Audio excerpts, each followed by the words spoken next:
पिछली जितनी भी वीडियोस थी वो सारी सर्वेइंग की थी। आज मैं ट्रांसपोर्टेशन इंजीनियरिंग की वीडियो डाल रहा हूँ। इसमें मैं बात करूँगा साइड डिस्टेंस कंसीडरेशन का कि कौन-कौन से साइड डिस्टेंस होते हैं। First of all in this video I am going to talk about stopping sight distance. जो स्टॉपिंग साइड डिस्टेंस होता है जिसको एसएसडी भी बोलते हैं, वो क्या होता है? और इसको हम बोलते हैं एब्सोल्यूट मिनिमम साइड डिस्टेंस भी और नॉन पासिंग साइड डिस्टेंस भी। ये क्या होता है?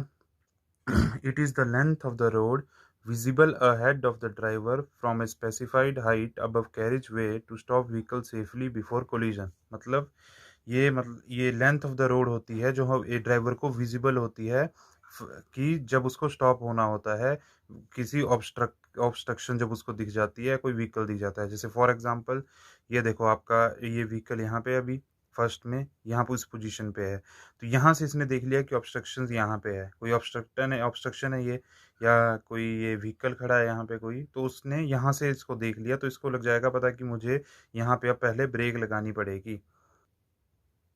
तो ब्रेक लगानी पड़ेगी, इसका क्या मतलब है कि उतना डिस्टेंस जिसमें व्हीकल सेफली रुक जाए विदाउट कोलिजन, कोई एक्सीडेंट हुए बिना जो आपका व्हीकल है वो सेफली रुक जाए। ठीक है, तो यहाँ पे कोई मान लो ये ड्राइवर है, ये व्हीकल है, वी वेलोसिटी से चल रहा है, ये 1.2 मीटर हाइट होती है, height of the driver eye above road surface. जो रोड सरफेस से ऊपर ड्राइवर की आई की जो आंख की हाइट होती है वो होती है 1.2 मीटर। ये कहाँ से आया है? ये according to IRC, Indian road congress, उसमें सजेस्ट की गई है वैल्यू आईआरसी में, कोड में। ठीक है, वैसे ही जैसे ये ऑब्स्ट्रक्शन की हाइट है 0.15 मीटर, मतलब height of the object above road surface, ये भी 0.15 मीटर क्या होती है? Height height of the object above road surface. ये कहाँ दी है? ये भी आईआरसी कोड में दी है। ठीक है, तो ये आपका व्हीकल है, इस पॉइंट पे वी वेलोसिटी से मूव कर रहा है, इसको दिख गया कि आगे जो ड्राइवर है इसमें बैठा हुआ, उसको लग गया पता कि यहाँ पे ऑब्स्ट्रक्शन है या कोई व्हीकल आ रहा है, तो क्या होगा? तो सबसे पहले आता है लैग डिस्टेंस। ये होता है हमारा टोटल रिएक्शन टाइम, जिस टाइम पे ड्राइवर अपने दिमाग में जो उसको टाइम लगेगा सोचने में, वो होता है टोटल रिएक्शन टाइम। प्लस उसके बाद आता है इस पॉइंट के बाद ब्रेकिंग डिस्टेंस। जब वो ब्रेक लगा देगा, फिर जब व्हील आगे मूव होंगे, ब्रेक लगाने के बाद फ्रिक्शन की वजह से जो व्हील आगे मूव होंगे, तो वो होती है हमारा ब्रेकिंग डिस्टेंस। ठीक है, और ये ऑब्स्ट्रक्शन से पहले यहाँ पे व्हीकल रुक गया है।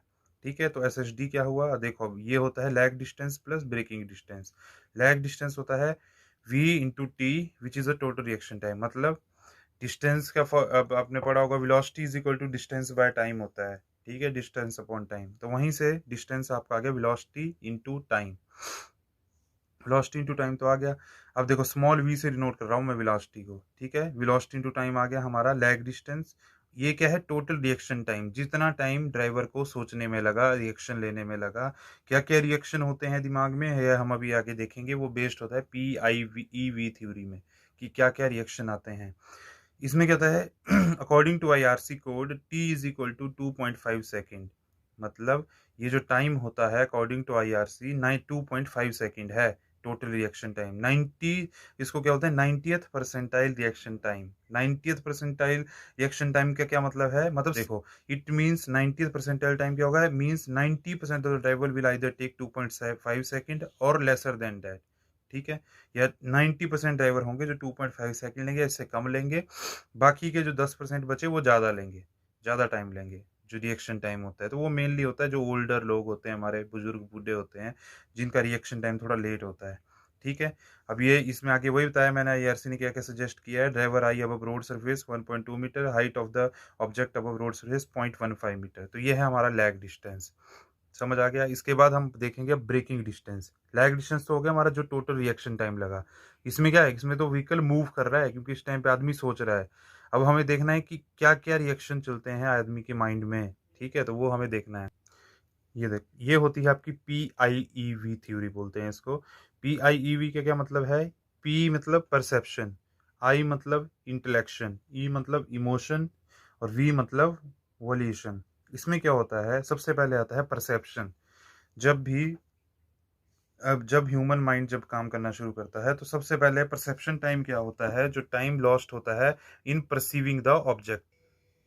परसीविंग द ऑब्जेक्ट मतलब it is the time required for sensation received by eyes और ears of the driver to be transmitted to brain through the nervous system through the nervous system और spinal cord, और इसको क्या बोलते हैं, in other words the time required to perceive the object.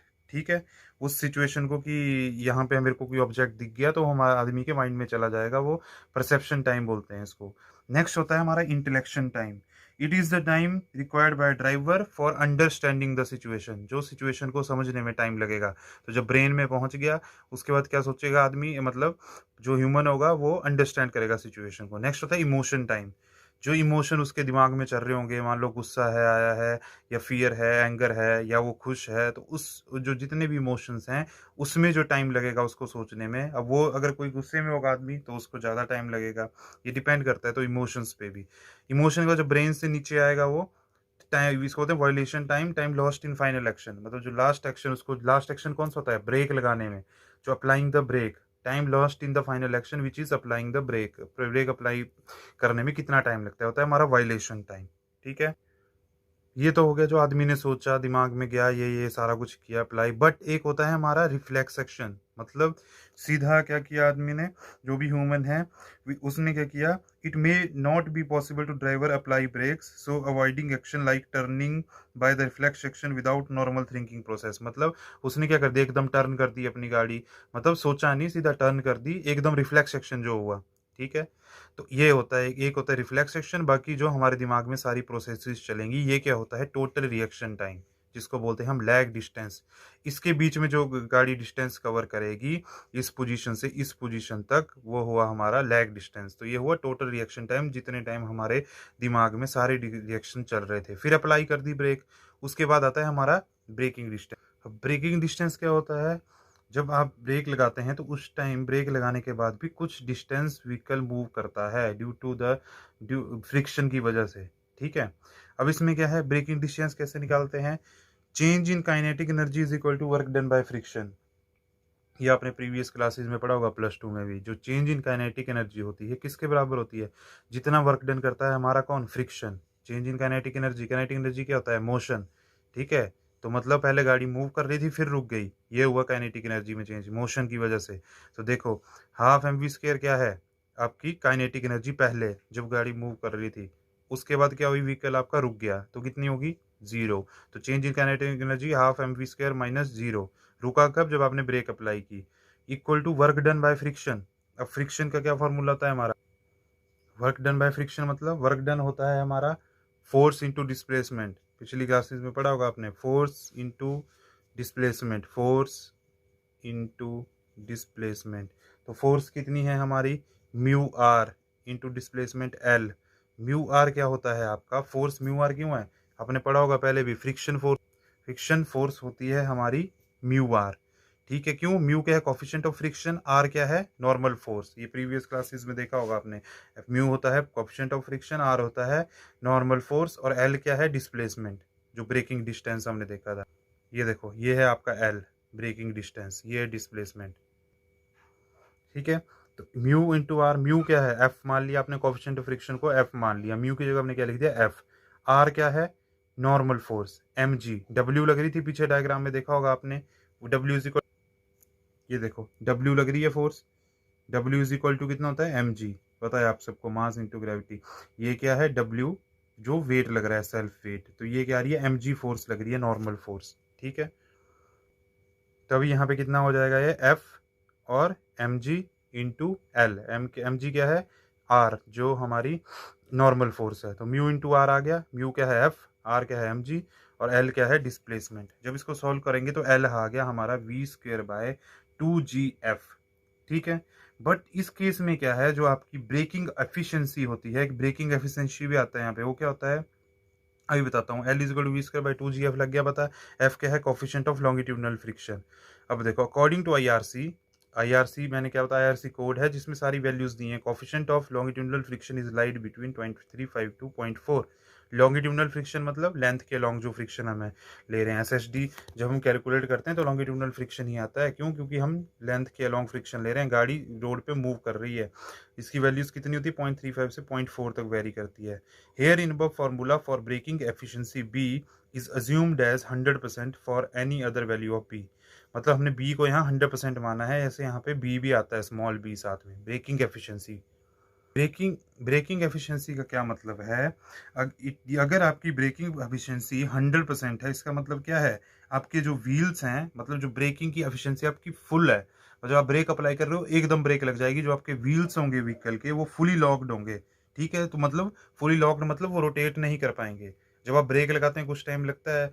अगर breaking efficiency 100% हो किसी vehicle की, तो वो एकदम टायर को क्या कर देगा, लॉक कर देगा जो व्हील्स होंगे, और आपकी गाड़ी एकदम रुक जाएगी, जिसकी वजह से क्या होगा, जब जो व्हीकल जो ब्रेक्स एकदम अप्लाई करेंगे और एकदम टायर रुक जाएंगे, तो व्हील्स रुक जाएंगे, तो क्या होगा, स्कीडिंग इंक्रीज होगी। क्यों? आप स्पीड में आ रहे थे, आपने एकदम भी टायर को रोक दिया, तो क्या होगा, स्कीड होगी गाड़ी, एकदम मूव करेगी, बहुत ज़्यादा डिस्टेंस पर मूव करेगी, जो डेंजरस होता है हमें। ठीक है। Also skidding is consider to be dangerous as it is not possible for the driver to easy control the vehicle when it starts skidding. ठीक है, क्योंकि व्हीकल को मूव कंट्रोल करना बहुत मुश्किल हो जाता है जब स्किड करना शुरू होता है। ठीक है। Hence to avoid skid, skid को रोकने के लिए braking forces should not exceed the frictional forces between wheels and tyres. So braking जो हमारी फोर्सेस हैं, या मतलब अगर स्किड को रोकने के लिए जो हमारी ब्रेकिंग फोर्स होगी वो ज़्यादा नहीं होनी चाहिए frictional force between wheel and tyre. ठीक है, तो मतलब जो फ्रिक्शनल फोर्स है व्हील और जो टायर के बीच जो फ्रिक्शनल फोर्स है, ये ज़्यादा होनी चाहिए हमारी ब्रेकिंग फोर्स से। ठीक है, तो इसका ये मतलब हुआ। तो समझ आई बात? तो हेंस इसमें क्या, हमने ब्रेकिंग एफिशिएंसी 100% मानना है। वैसे स्मॉल बी ले लेते हैं हम ब्रेकिंग एफिशिएंसी के लिए, अगर हमें क्वेश्चन में दी है। वैसे क्वेश्चंस में नहीं दी होती ब्रेकिंग एफिशिएंसी, तो आप बी को 100 ही मान के चलोगे। और फार्मूला, अब एसएसडी का क्या फार्मूला जाएगा, total lag distance plus braking distance. Lag distance कितना था, वेलोसिटी इनटू टाइम, बता दिया मैंने कैसे आया, वी इंटू टी, कितना जो टोटल रिएक्शन टाइम में डिस्टेंस कवर किया, plus V square by 2 GF। और स्मॉल बी क्या है, हमारी ब्रेकिंग एफिशिएंसी। वैसे क्वेश्चन में 100 ली होती है, तो वी स्क्वायर बाय 2 GF ही हो जाएगा फॉर्मूला। और जब तक मैं यहाँ पे स्मॉल वी लिख रहा हूँ, स्मॉल वी है हर जगह देखो, तो इसके यूनिट होगा मीटर पर सेकंड। ठीक है, मीटर पर सेकंड में ही वी की वैल्यू पुट होगी। और टी कितना होगा सेकंड्स में। जी क्या, acceleration due to gravity 9.81 metre per second square. F क्या है, कोफिशिएंट ऑफ फ्रिक्शन, ये भी गिवन होगा। अब मान लो क्वेश्चन में अगर आपको किलोमीटर पर आवर में दिया है वेलोसिटी, मान लो 80 किलोमीटर पर आवर है, तो आपको क्या करना पड़ेगा, उसको मीटर पर सेकंड में कन्वर्ट करना पड़ेगा। कैसे, 80 किलोमीटर पर आवर दिया है अगर, तो 1 किलोमीटर में कितने मीटर होते हैं, 1000 इंटू 1000 मीटर हो जाएगा। डिवाइड बाई आवर्स को सेकंड में 60 इंटू 60, ये सेकंड्स में हो जाएगा आपका। ठीक है, तो ऐसे आप इसको कन्वर्ट कर लोगे मीटर पर सेकंड में, फिर आपकी इक्वेशन आ जाएगी S H D equal to V T plus V square by 2 GF। इसमें पुट करो, एस एच डी निकाल लो। ठीक है। अब नेक्स्ट है हमारा effect of the brake gradient on braking distance. ठीक है, अगर कोई स्लोप आ जाए, ग्रेडियंट हो, तो क्या इफेक्ट पड़ेगा। ये देखो ग्रेडियंट है, थीटा एंगल है, ये व्हीकल ऐसे मूव कर रहा है ऊपर की तरफ। अब ग्रेडियंट ये ऊपर की तरफ जा रहा है व्हीकल, पहले यहाँ था, फिर जब आपने ब्रेक अप्लाई कर दी तो उसके बाद ये ब्रेकिंग डिस्टेंस इसने कवर किया एल। पहले यहाँ था, फिर एल ब्रेकिंग डिस्टेंस कवर किया, तो इसका क्या करेगा, सेल्फ वेट एक्ट करेगा। सेल्फ वेट कैसे एक्ट करता है, नॉर्मल, तो इसके परपेंडिकुलर डब्ल्यू एक्ट कर रहा है, सेल्फ वेट। ठीक है। और ये जो फोर्सेस आई हैं, ये क्या है, कंपोनेंट्स हैं जो इसके रिजॉल्व हुए हैं। डब्ल्यू आपका वेट एक्ट कर रहा था, थीटा के साथ क्या बनेगा, डब्ल्यू कॉस थीटा, ये थीटा था तो ये एंगल भी थीटा हो जाएगा। ठीक है, और ये आ जाएगा डब्ल्यू कॉस थीटा, जो थीटा के साथ एंगल लाइन एंगल बनाती है वो होती है कॉस थीटा, उसके साथ आता है। और जो थीटा दूसरी तरफ जो थीटा नहीं है, तो ये डब्ल्यू साइन थीटा। ठीक है, ये आ गया आपकी फोर्सेस। अब देखो, ये है आपकी जो रेड कलर से दिखाई है, ये है फ्रिक्शनल फोर्स। फ्रिक्शनल फोर्स क्या बताई थी मैंने आपको, म्यू इंटू एन। तो म्यू क्या है, कोफिशिएंट ऑफ फ्रिक्शन, जो हम एफ लेके चल रहे हैं। एन क्या है, नॉर्मल फोर्स। तो कोफिशिएंट ऑफ फ्रिक्शन कितना है, एफ। नॉर्मल फोर्स क्या है इस केस में, डब्ल्यू कॉस थीटा, ये देखो नॉर्मली एक्ट कर रहा है W cos theta. Self weight देखो ऐसे एक्ट करेगा इसका, तभी ये नॉर्मल फोर्स आई है डब्ल्यू कॉस थीटा। तो ये हो गया हमारा coefficient of friction F into W cos theta. अब इसको कैसे निकालेंगे, सेम वही चीज जो हमने पहले किया, change in kinetic energy is equal to work done by friction. Change in kinetic energy वही होगा, half M V square minus zero, बाद में जीरो होगी, पहले हाफ एम वी स्क्वायर थी, इक्वल टू कितना हो जाएगा, आगे क्या है, work done by friction. Work done by friction मतलब फोर्स इनटू डिस्प्लेसमेंट। डिस्प्लेसमेंट है एल, ब्रेकिंग डिस्टेंस, फोर्स कितनी है, देखो कौन कौन सी फोर्सेज आ रही हैं, हॉरिजॉन्टल डब्ल्यू साइन थीटा इस तरफ मूव कर रही है, प्लस ये भी इसी तरफ मूव कर रहा है, तो प्लस होगा F dot W cos theta. जब गाड़ी ऐसे मूव कर रही है, फ्रिक्शन उल्टा ही लगेगा ना। जब व्हीकल ऐसे मूव कर रहा है, तो उसको मूव करने के लिए क्या चाहिए, फ्रिक्शन चाहिए, व्हील्स को मूव करने के लिए, तो फ्रिक्शन इस तरफ ही लगेगा। तो ये हो गया हमारा W sine theta plus F W cos theta. Similarly जैसे पहले किया था, वहाँ यहाँ W लिख रहे हैं हम, वहाँ W को हमने सीधा mg लिख दिया था, तो W को यहाँ भी mg पुट कर दो, mg पुट कर दिया, कॉमन ले लिया, m से m कट गया, इसको सॉल्व किया। Sign theta is very small, मतलब हम मान के चलते हैं कि साइन थीटा बहुत स्मॉल होता है, which is equal to tan theta, क्योंकि थीटा की वैल्यू देख लो यहाँ पे, ये स्मॉल कैसे लगा बता, sine theta is equal to tan theta कैसे हो गया? साइन थीटा का फॉर्मूला होता है परपेंडिकुलर बाय हाइपोटेन्यूज, और जो टेन थीटा होता है परपेंडिकुलर बाय बेस, तो यहाँ पे हाइपोटेन्यूज इज अप्रोक्सी, ये hypotenuse is approximately equal to base मान के चलते हैं, that's why sine theta is equal to tan theta, और हेंस टेन थीटा होता है sine theta by cos theta, तो साइन थीटा और टेन थीटा इक्वल है, तो कॉस थीटा कितना हो जाएगा? वन, तो कॉस थीटा वन पुट कर दिया, साइन थीटा को टेन थीटा पुट कर दिया, जी का जी रह गया, V square by two L G. जब इसको यहाँ से सॉल्व किया तो कैपिटल एल क्या है? ब्रेकिंग डिस्टेंस, वो कितना आ गया? V square by two G F plus tan theta. क्या फर्क आया अब इस केस में? वहां पे कितना था? टू जी एफ था, प्लस टेन थीटा आ गया। टेन थीटा क्या होता है आपका? ग्रेडियंट, इसको एक्स परसेंट मान लिया हमने, tan theta is equal to X percent, और वैसे ही L is equal to V square by two G F plus X percent. तो क्या फर्क आया फॉर्मूले में? पीछे कितना आया था ब्रेकिंग डिस्टेंस? पीछे आया था हमारा V square by two G F, यहाँ पे क्या आ गया? बस यहाँ पे एफ के साथ प्लस एक्स परसेंट लग गया, प्लस माइनस अप ग्रेडियंट और डाउन ग्रेडियंट के लिए, देखो प्लस माइनस इसको मान के चल रहे हैं। माइनस क्यों लगा दिया? अगर आपके पास डाउन ग्रेडियंट होगा तो माइनस, अप ग्रेडियंट होगा, अप ग्रेडियंट मतलब अगर ऊपर की तरफ व्हीकल मूव कर रहा है तो अप ग्रेडियंट, तो प्लस, अगर नीचे की तरफ मूव कर रहा है तो माइनस। और स्मॉल बी क्यों ले लिया हमने? ब्रेकिंग एफिशिएंसी के लिए। तो ये आ गया हमारा total efficiency, V T is equal V T plus V square by two G F plus minus X percent. B तो तब लेंगे अगर ब्रेकिंग एफिशिएंसी दी हो, वैसे नहीं दी होती क्वेश्चन में, तो फॉर्मूला रह जाता है V square by two G F plus minus X percent. अब प्लस अप ग्रेडियंट है और माइनस डाउन ग्रेडियंट है, ये कैसे पता चला? प्लस अप ग्रेडियंट ही होगा, माइनस डाउन ग्रेडियंट ही होगा। क्यों? मान लो जब आपने यहाँ पे प्लस पुट कर दिया, या माइनस, मान लो चलो माइनस ले लिया हमने, जब माइनस लिया तो ये वैल्यू बड़ी है, ये छोटी है, तो ये कितनी वैल्यू, ब्रेकिंग डिस्टेंस की वैल्यू क्या आएगी? कम आएगी, क्योंकि इसमें से कुछ माइनस किया, तो ये इसकी वैल्यू कितनी आएगी? ब्रेकिंग डिस्टेंस की कम आएगी। जो कम चीज से ज्यादा को डिवाइड करोगे, कम चीज से ज्यादा को डिवाइड करोगे तो ज्यादा वैल्यू आएगी। तो हेंस जब डाउन ग्रेडियंट होगा तो ब्रेकिंग डिस्टेंस कितना कवर होगा? ज्यादा कवर होगा। वैसे देख लो, आप खुद मान के चलो, जब आप डाउन ग्रेडियंट नीचे की तरफ मूव कर रहे हो, ब्रेक लगाओगे तो ज्यादा डिस्टेंस कवर करेगी गाड़ी, और जब अप ग्रेडियंट मूव कर रहे हो, ब्रेक लगाई, उसके बाद कम डिस्टेंस कम मूव करेगी, क्योंकि ऊपर को चढ़ाई है, ठीक है। तो इसकी वजह से अप ग्रेडियंट में क्या होगा? प्लस होगा, मतलब ये वैल्यू ज्यादा आ गई, और ये कितना आ गया? ब्रेकिंग डिस्टेंस यहाँ से कम आ गया, क्योंकि ज्यादा से कम को डिवाइड करोगे तो कितना आएगा? ज्यादा आएगी वैल्यू, तो ब्रेकिंग कम आएगी वैल्यू, तो ब्रेकिंग डिस्टेंस हमारा यहाँ पे कम हो जाएगा अप ग्रेडियंट के लिए, और डाउन ग्रेडियंट के लिए ब्रेकिंग डिस्टेंस ज्यादा होगा। तो यहाँ से आप प्लस माइनस का कॉन्सेप्ट याद रख सकते हो कि इफेक्ट ऑफ ग्रेडियंट के केस में, ठीक है। ये था हमारा effect of the gradient on braking distance. अब क्या है? कुछ वैल्यूज हैं आईआरसी ने दी हैं। ये IRC has recommended set of friction coefficient value for determination of sorting side distance, stopping sight distance, ठीक है। कोफिशिएंट ऑफ फ्रिक्शन की वैल्यूज हैं। अब ये वैल्यूज कहाँ यूज होती हैं? अगर क्वेश्चन में आपको नहीं गिवन हो तो हमें स्पीड पता होगी, मान लो 80 किलोमीटर है तो उसके लिए फ्रिक्शन होता है 0.35, ग्रेटर देन 80 के लिए, 60 के लिए 0.36, 50 के लिए 0.37। और ये क्वेश्चन कहाँ पे आते हैं? जेई वगैरह के एग्जाम में जो आपके जितने भी, तो वहाँ पे ये क्वेश्चन एमसीक्यूज में, मल्टीपल चॉइस क्वेश्चन में पूछ लेते हैं आपको। तो इससे क्या समझ आता है? अभी ऐसे अगर रटोगे तो क्या समझ आएगा? बट देखो, more will be the speed, laser will be the time of contact between tyre and payment. जितनी ज्यादा स्पीड होगी उतना ही कम कॉन्टैक्ट होगा टायर और पेमेंट में, ठीक है। Hence less will be the coefficient of friction. सही है बात? जितनी ज्यादा स्पीड होगी टायर और पेमेंट में उतना कम कांटेक्ट होगा, और फ्रिक्शन भी उतना कम होगा। और जितनी कम स्पीड है उतना ही अच्छा कांटेक्ट होगा, किसके बीच में? पेमेंट और टायर के बीच में। पेमेंट क्या होती है? रोड सरफेस, जो रोड होता है हमारा, उसी को पेमेंट बोलते हैं हम। फ्लेक्सिबल पेमेंट और रिजिड पेमेंट, दो टाइप की पेमेंट होती हैं, ठीक है। तो पेमेंट क्या हुई? जो रोड सरफेस है उसी को बोलते हैं। तो अगर टायर और पेमेंट के बीच में कांटेक्ट कब अच्छा होगा? जब स्पीड कम होगी, तो कोएफिशिएंट ऑफ फ्रिक्शन भी क्या होगा? ज़्यादा होगा, ठीक है। तो ये थी वैल्यूज। इसके बाद है कुछ note. Minimum sight distance for single lane one way is equal to S H D. मतलब मिनिमम साइड डिस्टेंस, अगर सिंगल लेन वन वे है, मतलब सिंगल लेन है और सिर्फ इसी तरफ एक ही डायरेक्शन को गाड़ियां जा रही हैं, तो कितना होगा? एस एच डी होगा। बट अगर सिंगल लेन टू वे है, सिंगल लेन है, यहाँ से भी गाड़ी आ रही है, यहाँ से भी गाड़ी आ रही है, तो कितना हो जाएगा? इसका एस एच डी प्लस इसका एस एच डी, दो एस एच डी, तो टू एस एच डी हो जाएगा। क्यों? इस व्हीकल को भी देखना पड़ेगा कुछ डिस्टेंस, इस व्हीकल को भी कुछ डिस्टेंस देखना पड़ेगा, तब दोनों ब्रेक अप्लाई करेंगे।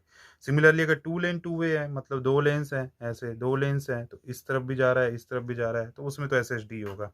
हेंस और SSD has no significance for 4 or more lens, मतलब 4 और 4 से ज़्यादा लेन के लिए कोई सिग्निफिकेंस नहीं होता एसएसडी का। क्यों? Because driver will be having opportunity to change his lane which is restricted in single or double lane, मतलब 4 लेन में ड्राइवर अपनी लेन को चेंज कर सकता है, एक जगह से दूसरी लेन में जा सकता है। क्योंकि दूसरी लेन्स में क्या था, सिंगल और डबल लेन में वो रिस्ट्रिक्ट था कि यहीं मूव कर सकता है, एक ही जगह रह सकता है। तो इसमें क्या था, इसमें 4 लेन में क्या है, वो मूव कर सकता है इधर से उधर, मतलब सामने से कोई गाड़ी दिख गई तो वो दूसरी लेन में चला गया, तो एसएसडी की ज़रूरत ही नहीं है। तो जब भी रोड डिज़ाइन करते हैं तो हमें स्टॉपिंग साइड डिस्टेंस देना पड़ता है। तो क्या-क्या पढ़ा हमने, स्टॉपिंग डिस्टेंस का एक फ़ॉर्मूला आ गया हमारा, VT plus V square by two GF SSD. GF अगर बी होगा, अगर ब्रेकिंग एफिशिएंसी दी है तो।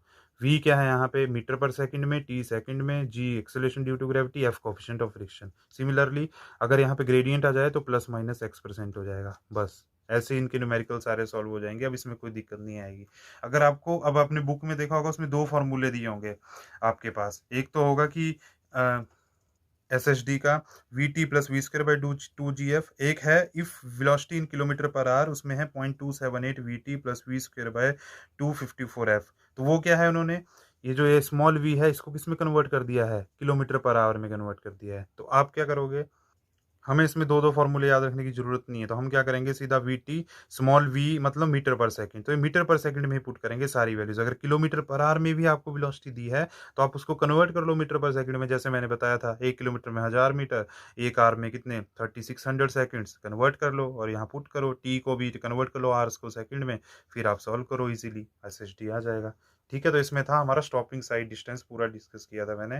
तो ये आपको कॉम्पिटिटिव एग्ज़ाम्स के लिए भी हेल्प करेगा और कोई बीटेक कर रहे हैं उन स्टूडेंट्स के लिए भी बहुत हेल्पफुल है।